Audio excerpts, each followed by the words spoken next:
안녕하세요. 40년 경력 이비인후과 전문의 75세 박민수입니다. 여러분, 혹시 최근 들어 가족들과 대화할 때 자꾸 다시 물어보게 되시나요? TV 볼륨을 점점 높이게 되시나요? 전화 통화가 예전만 못하다고 느끼시나요? 많은 분들이 이런 증상을 나이 들면 당연한 것으로 받아들입니다. 하지만 제가 40년간 이비인후과 의사로 살아오면서 발견한 놀라운 사실이 있습니다. 청력 손실의 70% 이상은 예방이 가능하다는 것입니다. 저 역시 65세가 되었을 때 제 청력이 예전 같지 않다는 것을 느꼈습니다. 환자들의 말을 듣기 위해 더 집중해야 했고, 수술실에서 동료들의 지시를 한 번에 알아듣지 못할 때도 있었습니다. 그때 저는 깨달았습니다. 의사인 저조차도 제 귀 건강을 제대로 돌보지 않았다는 것을요. 그날 이후 저는 제가 환자들에게 늘 강조하던 청력 보호 원칙들을 철저히 실천하기 시작했습니다. 그리고 지금 75세의 나이에도 여전히 수술실에서 환자를 치료하고 손주들의 작은 속삭임도 들을 수 있습니다. 오늘 이 이야기를 끝까지 들으신다면 여러분의 청력을 지킬 수 있는 구체적인 방법을 알게 되실 겁니다. 이미 청력이 떨어졌다고요? 걱정 마세요. 지금부터라도 실천하면 더 이상의 손실을 막고 심지어 일부는 회복할 수도 있습니다. 그리고 이런 건강 정보를 계속 받아보시려면 지금 바로 구독 버튼을 눌러주시고 알림 설정도 해두세요. 여러분의 건강한 노년을 위해 제가 40년간 축적한 의학 지식을 계속 나눠드리겠습니다. 자, 이제 본격적으로 청력을 지키는 방법에 대해 알아볼까요? 먼저 여러분께 질문 하나 드리겠습니다. 청력 손실이 왜 그렇게 심각한 문제일까요? 단순히 소리가 잘 안 들리는 것뿐 아닐까요? 73세 이순자 할머니의 이야기를 들려드리겠습니다. 그녀는 5년 전부터 청력이 서서히 떨어지기 시작했습니다. 처음에는 별 문제 없다고 생각했죠. 하지만 시간이 지나면서 그녀의 삶은 완전히 달라졌습니다. 박 선생님, 요즘은 모임에 나가는 게 두렵습니다. 사람들이 무슨 말을 하는지 잘 안 들려서 엉뚱한 대답을 하게 되거든요. 그러면 다들 이상하게 쳐다봐요. 창피해서 이제는 집에만 있게 됩니다. 그녀의 눈에는 눈물이 고여 있었습니다. 청력 검사 결과 그녀의 청력은 중등도 난청 수준이었습니다. 하지만 더 큰 문제는 따로 있었습니다. 제가 그녀에게 간단한 인지 기능 검사를 해봤더니 기억력과 집중력이 또래에 비해 현저히 떨어져 있었습니다. 청력 손실이 뇌 기능까지 영향을 미친 것입니다. 여러분, 최근 연구 결과들이 놀라운 사실을 밝혀냈습니다. 난청이 있는 노인은 정상 청력을 가진 노인에 비해 치매 발생률이 무려 5배나 높다는 것입니다. 왜 그럴까요? 우리 뇌는 사용하지 않으면 퇴화합니다. 청력이 떨어지면 뇌로 전달되는 청각 자극이 줄어들고 이는 뇌의 청각 처리 영역을 약화시킵니다. 또한 대화가 어려워지면 사회적 고립으로 이어지고 이것이 인지 기능 저하를 가속화합니다. 제 환자 중 한 분인 78세 김철수 할아버지는 이렇게 말했습니다. 귀가 안 들리니까 사람들과 어울리기 싫어지더라고요. 집에서 혼자 TV만 보게 되고 그러다 보니 머리도 점점 나빠지는 것 같아요. 바로 이것입니다. 청력 손실은 단순히 소리를 못 듣는 문제가 아닙니다. 사회적 관계, 정신 건강, 심지어 인지 기능까지 영향을 미치는 심각한 건강 문제입니다. 그렇다면 어떻게 해야 할까요? 제가 40년간 연구하고 실천한 청력 보호의 핵심 원칙들을 지금부터 하나씩 알려드리겠습니다. 첫 번째로 말씀드릴 것은 소음입니다. 많은 분들이 간과하는 부분인데 우리 주변에는 생각보다 훨씬 많은 소음이 있습니다. 여러분은 매일 얼마나 큰 소리에 노출되고 계신가요? 아마 정확히 아시는 분은 거의 없을 겁니다. 하지만 이것이 바로 청력 손실의 가장 큰 원인입니다. 제 진료실에 오시는 많은 분들이 이렇게 말씀하십니다. 저는 시끄러운 공장에서 일한 것도 아닌데 왜 귀가 나빠졌을까요? 여러분, 청력 손실은 한 번에 오는 것이 아닙니다. 수십 년에 걸쳐 조금씩 누적됩니다. 그리고 그 원인은 우리가 생각하는 것보다 훨씬 가까이에 있습니다. TV 소리, 여러분은 얼마나 크게 들으시나요? 많은 분들이 TV 볼륨을 점점 높이십니다. 가족들이 너무 크다고 불평하는데도 본인은 적당하다고 느끼시죠? 이것이 바로 위험 신호입니다. 일반적인 대화 소리는 약 60dB입니다. TV를 70dB 이상으로 들으면 장시간 노출 시 청력에 손상을 줄 수 있습니다. 특히 드라마나 영화를 하루에 서너 시간씩 보시는 분들은 주의하셔야 합니다. 그럼 어떻게 해야 할까요? 먼저 TV 볼륨을 확인해 보세요. 가족들이 편안하게 들을 수 있는 정도가 적당한 볼륨입니다. 만약 그 볼륨으로는 잘 안 들린다면 이미 청력에 문제가 생긴 것일 수 있습니다. 제가 환자들에게 추천하는 방법이 있습니다. 자막 기능을 활용하세요. 요즘 대부분의 TV나 스트리밍 서비스에는 자막 기능이 있습니다. 볼륨을 낮추고 자막을 켜면 귀의 부담을 줄이면서도 내용을 놓치지 않을 수 있습니다. 69세 박영희 할머니는 이 방법을 실천한 지 6개월 만에 청력 검사에서 개선된 결과를 보였습니다. 처음엔 자막 읽는 게 불편했는데 익숙해지니까 오히려 좋더라고요. 배우들의 사투리나 빠른 대사도 정확히 이해할 수 있으니까요. 다음으로 주의해야 할 것은 이어폰과 헤드폰입니다. 요즘은 나이 드신 분들도 스마트폰으로 음악을 듣거나 유튜브를 보십니다. 이때 이어폰 볼륨이 문제가 됩니다.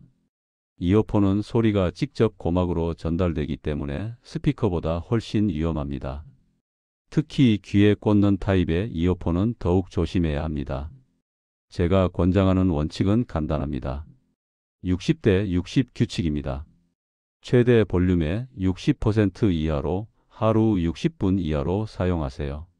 그리고 가능하면 귀에 꽂는 이어폰보다는 헤드폰이나 외부 스피커를 사용하시길 권합니다.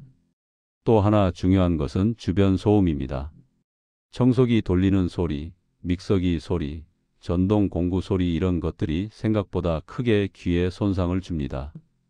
71세 정수한 할아버지는 취미로 목공예를 하셨습니다.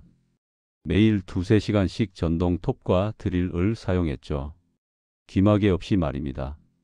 그 결과 5년 만에 고주파 난청이 왔습니다. 박 선생님, 손주들 목소리가 잘 안 들려요. 아내 목소리는 그나마 들리는데 손주들의 높은 목소리는 웅웅거리는 소리로만 들립니다. 이것이 바로 소음성 난청의 특징입니다. 고음부터 먼저 손상됩니다. 여성이나 아이들의 목소리를 듣기 어려워지는 것이 초기 증상이죠. 그럼 어떻게 해야 할까요? 시끄러운 작업을 할 때는 반드시 귀마개나 귀덮개를 착용하세요. 요즘은 약국이나 온라인에서 저렴하게 구입할 수 있습니다. 제가 직접 사용하는 방법을 알려드리겠습니다. 저는 집에서 청소기를 돌리거나 시끄러운 주방 기기를 사용할 때도 귀마개를 씁니다. 처음엔 불편했지만 지금은 습관이 되었고 제 청력을 지키는 데 큰 도움이 되고 있습니다. 두 번째로 말씀드릴 것은 귀 속 청소 방법입니다. 이것은 정말 많은 분들이 잘못하고 계신 부분입니다. 여러분은 귀를 어떻게 청소하시나요? 면봉을 사용하시나요? 귀이개를 쓰시나요? 아니면 손가락으로 후비시나요? 제가 단호하게 말씀드립니다. 이 모든 방법이 잘못되었습니다. 귀는 스스로 청소하는 능력이 있습니다. 귀 속에는 자연적으로 귀지를 밖으로 밀어내는 메커니즘이 있습니다. 하지만 많은 분들이 면봉이나 귀이개로 귀 속을 후빕니다. 이것이 얼마나 위험한지 아십니까? 77세 최영자 할머니의 경우를 말씀드리겠습니다. 그녀는 평생 매일 아침 면봉으로 귀를 청소했습니다. 깨끗해지는 느낌이 좋았다고 합니다. 그런데 어느 날 갑자기 한쪽 귀가 먹먹해지고 잘 안 들리기 시작했습니다. 진료실에 오셔서 검사해보니 귀지가 고막에 딱 붙어 있었습니다.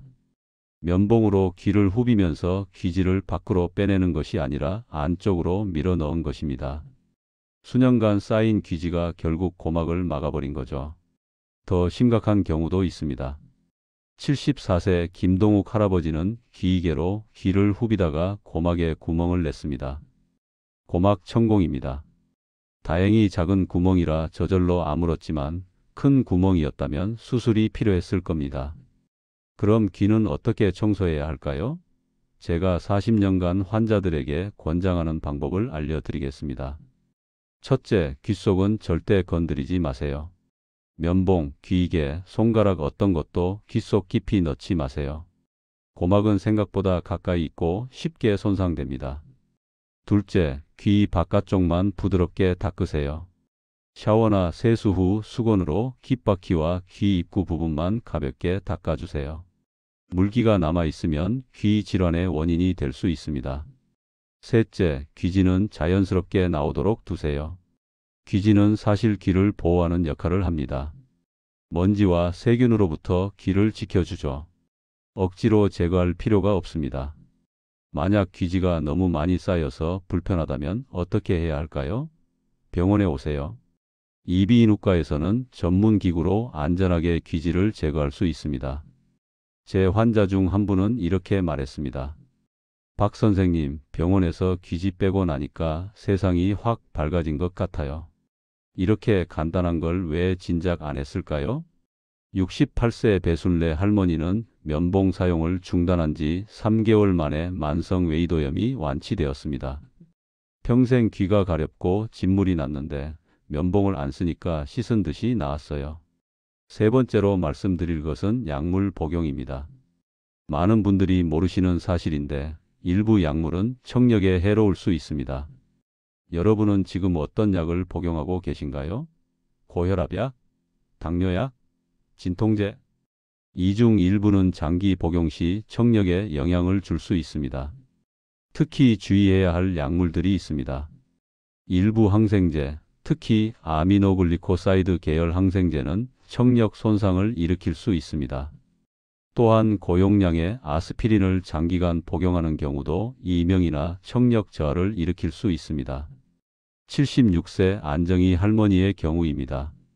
그녀는 관절염 때문에 여러 해 동안 진통제를 복용했습니다. 처방 없이 살 수 있는 일반 진통제였기 때문에 별 생각 없이 먹었죠.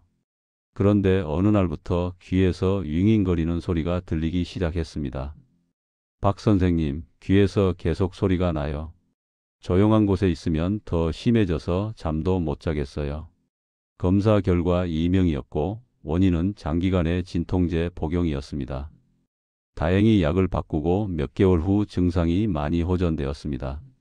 그렇다고 필요한 약을 끊으라는 말은 아닙니다. 다만 담당 의사에게 본인이 복용 중인 모든 약물을 알리고 청력에 미칠 수 있는 영향에 대해 상담하세요. 제가 환자들에게 권장하는 것은 약물 복용 기록을 작성하는 것입니다. 어떤 약을 언제부터 얼마나 복용하고 있는지 적어두세요. 그리고 정기적으로 청력 검사를 받으세요. 또한 일반의 약품이라도 장기 복용할 때는 의사나 약사와 상담하세요. 약국에서 사는 약이니까 안전하겠지라는 생각은 위험합니다. 네 번째는 귀 건강에 좋은 생활 습관입니다. 청력은 전신 건강과 밀접하게 연관되어 있습니다. 먼저 혈액순환입니다. 귀의 내이에는 아주 가느다란 혈관들이 있습니다. 이 혈관들이 혈액을 제대로 공급해야 청각세포가 건강하게 유지됩니다. 고혈압, 당뇨병, 고지혈증 이런 질환들은 모두 혈관 건강을 해칩니다. 그리고 이것이 귀의 미세혈관에도 영향을 미칩니다. 72세 오성일 할아버지는 10년 넘게 당뇨병을 앓았습니다. 혈당 관리를 소홀히 했고 그 결과 청력이 점점 나빠졌습니다. 당뇨병이 귀의 혈관과 신경을 손상시킨 것입니다. 박 선생님, 당뇨 때문에 눈도 나빠지고 발도 저린데 귀까지 나빠지다니 정말 억울합니다. 하지만 그 후 그는 생활 습관을 완전히 바꿨습니다. 혈당을 철저히 관리하고 규칙적으로 운동했습니다. 그 결과 청력 저하 속도가 현저히 느려졌습니다. 여러분, 청력을 지키고 싶으시다면 만성 질환을 잘 관리하세요. 혈압, 혈당, 콜레스테롤 수치를 정상 범위로 유지하는 것이 청력 보호의 기본입니다. 다음은 금연입니다. 담배는 청력의 적입니다. 흡연은 귀로 가는 혈액순환을 방해하고 청각세포를 손상시킵니다. 연구 결과에 따르면 흡연자는 비흡연자에 비해 청력 손실 위험이 70% 높습니다. 또한 간접 흡연도 청력에 해롭습니다. 제 환자 중 80세에 금연한 분이 계십니다. 이 나이에 끊어서 뭐가 달라지겠어요? 라고 하셨지만 1년 후 청력 검사에서 더 이상의 악화가 없었습니다. 금연은 언제 해도 늦지 않습니다. 운동도 중요합니다. 규칙적인 운동은 전신의 혈액순환을 개선하고 이것이 귀 건강에도 도움이 됩니다. 제가 추천하는 운동은 걷기입니다. 하루 30분, 주 5번만 걸어도 충분합니다. 너무 격렬한 운동은 오히려 해로울 수 있으니 적당한 강도가 좋습니다. 70세 이명숙 할머니는 매일 아침 30분씩 걷기를 시작했습니다. 6개월 후 청력 검사에서 놀라운 결과가 나왔습니다. 청력이 소폭 개선된 것입니다. 박 선생님, 걷기 운동이 귀에도 좋을 줄 몰랐어요. 이제 손주들 목소리가 더 잘 들려요. 마지막으로 스트레스 관리입니다. 스트레스는 우리 몸의 모든 기관에 악영향을 미칩니다. 귀도 예외가 아닙니다. 스트레스를 받으면 우리 몸은 긴장 상태가 되고 혈관이 수축됩니다. 이것이 귀의 미세혈관에도 영향을 미쳐 청력 저하를 일으킬 수 있습니다. 74세 윤기철 할아버지는 배우자를 잃은 후 극심한 스트레스를 겪었습니다.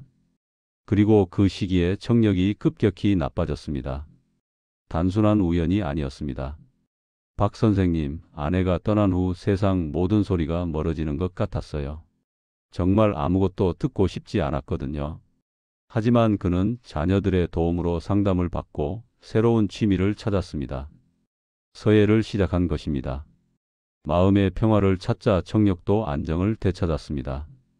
여러분, 스트레스를 잘 관리하세요. 명상, 요가, 취미 활동 무엇이든 좋습니다. 마음이 편안해야 귀도 건강합니다. 5번째이자 마지막으로 말씀드릴 것은 정기적인 청력 검사입니다. 많은 분들이 청력 검사를 소홀히 합니다. 눈은 정기적으로 검사하면서 귀는 왜 안 하시나요? 청력도 정기적으로 검사해야 합니다. 제가 권장하는 것은 60세 이상이라면 1년에 한 번씩 청력 검사를 받는 것입니다. 조기에 발견하면 치료나 관리가 훨씬 쉽습니다. 청력 검사는 간단합니다. 통증도 없고 15분이면 끝납니다. 하지만 이 간단한 검사가 여러분의 청력을 지키는 첫걸음입니다. 67세 홍미선 할머니는 정기 건강검진에서 우연히 청력 검사를 받았습니다. 그때 초기 청력 손실이 발견되었고 즉시 생활 습관을 교정했습니다. 박 선생님, 제가 귀가 나빠지고 있는 줄도 몰랐어요. 검사를 안 받았으면 계속 악화됐을 거예요. 정말 다행입니다. 조기 발견이 중요한 이유는 또 있습니다. 일부 청력 손실은 치료 가능합니다. 예를 들어 중이염이나 귀지 막힘으로 인한 청력 저하는 치료하면 회복됩니다. 하지만 신경성 난청은 한번 손상되면 회복이 어렵습니다. 그래서 조기에 발견해서 더 이상의 악화를 막는 것이 중요합니다. 청력 검사는 어디서 받을 수 있을까요?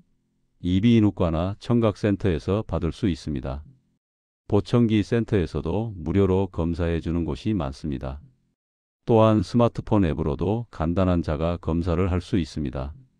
물론 정확한 진단을 위해서는 전문 기관에서 검사받아야 하지만 1차적으로 본인의 청력 상태를 확인하는 데는 도움이 됩니다. 이제 이미 청력이 떨어진 분들을 위한 이야기를 해볼까요? 많은 분들이 보청기에 대한 편견을 가지고 계십니다. 보청기를 끼면 더 나빠진다. 보청기는 너무 비싸다. 보청기 끼면 늙어 보인다. 이런 생각들 말입니다. 하지만 이것은 모두 잘못된 생각입니다. 제가 40년간 수많은 환자를 진료하면서 확신하게 된 것이 있습니다. 보청기는 필요한 사람에게는 삶의 질을 극적으로 향상시키는 훌륭한 도구입니다. 79세 장순덕 할머니의 이야기를 들려드리겠습니다. 그녀는 5년 전부터 청력이 많이 떨어졌습니다. 가족들이 보청기를 권했지만 완강히 거부했습니다. 보청기는 완전히 귀먹은 사람이나 하는 거 아닌가요? 나는 아직 그 정도는 아니에요. 하지만 시간이 지나면서 그녀의 삶은 점점 좁아졌습니다. 교회 모임도 나가지 않고 친구들과의 만남도 피했습니다. 가족과의 대화도 점점 줄었습니다. 그녀의 딸이 제게 상담을 요청했습니다. 어머니가 점점 우울해지세요. 사람들과 어울리지 않으려 하고 하루 종일 집에만 계세요. 저는 장할머니를 설득했습니다. 한 달만 보청기를 써보라고 말입니다. 마음에 들지 않으면 그만두어도 된다고 했죠. 처음에는 적응이 쉽지 않았습니다. 세상이 너무 시끄러워요. 온갖 소리가 다 들려요. 하지만 저는 인내심을 가지고 기다리라고 했습니다. 2주가 지나자 변화가 시작되었습니다. 3주 후에는 완전히 달라졌습니다. 한 달 후 그녀가 제게 말했습니다. 박 선생님, 제가 그동안 얼마나 많은 것을 놓치고 살았는지 이제야 알았어요. 손주가 부르는 노랫소리, 새들이 지저귀는 소리, 가족들의 웃음소리, 이런 소리들을 다시 들으니 세상이 다시 살아나는 것 같아요. 지금 그녀는 보청기의 열렬한 지지자가 되었습니다. 비슷한 고민을 하는 친구들에게 적극 권하고 있죠. 보청기에 대해 몇 가지 사실을 알려드리겠습니다. 첫째, 보청기를 끼면 청력이 더 나빠진다는 것은 거짓입니다. 오히려 반대입니다. 적절한 청각 자극을 받지 못하면 뇌의 청각 영역이 퇴화합니다. 보청기는 이를 방지합니다. 둘째, 요즘 보청기는 매우 작고 세련되었습니다. 귀 안쪽에 완전히 들어가는 초소형 보청기도 있어서 거의 눈에 띄지 않습니다. 셋째, 가격도 다양합니다. 몇백만 원짜리도 있지만 몇십만 원대의 합리적인 제품도 많습니다. 또한 건강보험에서 지원금도 나옵니다. 넷째, 적응 기간이 필요합니다. 처음 1주에서 2주는 불편할 수 있습니다. 하지만 대부분의 사람들이 한 달 이내에 적응합니다. 보청기를 고려하고 계신다면 전문가와 상담하세요. 본인의 청력 상태에 맞는 보청기를 선택하는 것이 중요합니다. 이제 일상에서 청력을 보호하는 실천 방법들을 정리해 드리겠습니다. 매일 아침 귀 건강 체크를 하세요. 귀에서 이상한 소리가 나지는 않는지, 갑자기 한쪽 귀가 먹먹하지는 않은지 확인하세요. 이런 증상이 있다면 즉시 병원에 가세요. TV나 라디오 볼륨을 적정 수준으로 유지하세요. 가족들이 편안하게 들을 수 있는 정도가 적당합니다. 시끄러운 환경에서는 귀마개를 사용하세요. 교회나 공연장처럼 스피커 소리가 큰 곳에서도 귀마개가 도움이 됩니다. 귀 속은 절대 후비지 마세요. 귀 바깥쪽만 부드럽게 닦으세요. 약을 복용하기 전에 청력에 미치는 영향을 확인하세요. 특히 여러 가지 약을 함께 먹는 경우 더욱 주의하세요. 규칙적으로 운동하고 만성 질환을 잘 관리하세요. 전신 건강이 곧 귀 건강입니다. 스트레스를 줄이고 충분한 수면을 취하세요. 피곤하면 귀도 예민해집니다. 1년에 한 번은 청력 검사를 받으세요. 조기 발견이 최선의 치료입니다. 사회 활동을 계속하세요. 대화는 청각 시스템을 활성화시킵니다. 필요하다면 보청기 사용을 두려워하지 마세요. 보청기는 여러분의 삶의 질을 크게 향상시킬 수 있습니다. 이제 마무리하겠습니다. 여러분, 청력은 한번 잃으면 되돌리기 어렵습니다. 하지만 예방은 가능합니다. 제가 오늘 말씀드린 5가지만 실천하셔도 청력을 지킬 수 있습니다. 소음으로부터 귀를 보호하고, 귀를 올바르게 청소하고, 약물 복용에 주의하고, 건강한 생활 습관을 유지하고, 정기적으로 검사 받으세요. 저는 75세입니다. 여전히 수술실에서 환자를 치료하고 손주들의 제잘거림을 즐깁니다. 이것이 가능한 이유는 제가 제 귀 건강을 소중히 여겼기 때문입니다. 여러분도 할 수 있습니다. 지금 당장 시작하세요. 너무 늦은 때란 없습니다. 청력은 단순히 소리를 듣는 능력이 아닙니다. 사랑하는 사람들과 소통하고 세상과 연결되고 삶을 풍요롭게 즐기는 능력입니다. 이 영상이 도움이 되셨다면 좋아요 버튼을 눌러주시고 구독도 부탁드립니다. 그리고 귀 건강이 필요한 주변 분들께도 이 영상을 공유해 주세요. 건강한 하루 보내시고 사랑하는 사람들의 목소리를 오래오래 들으세요. 이비인후과 전문의 박민수였습니다. 감사합니다.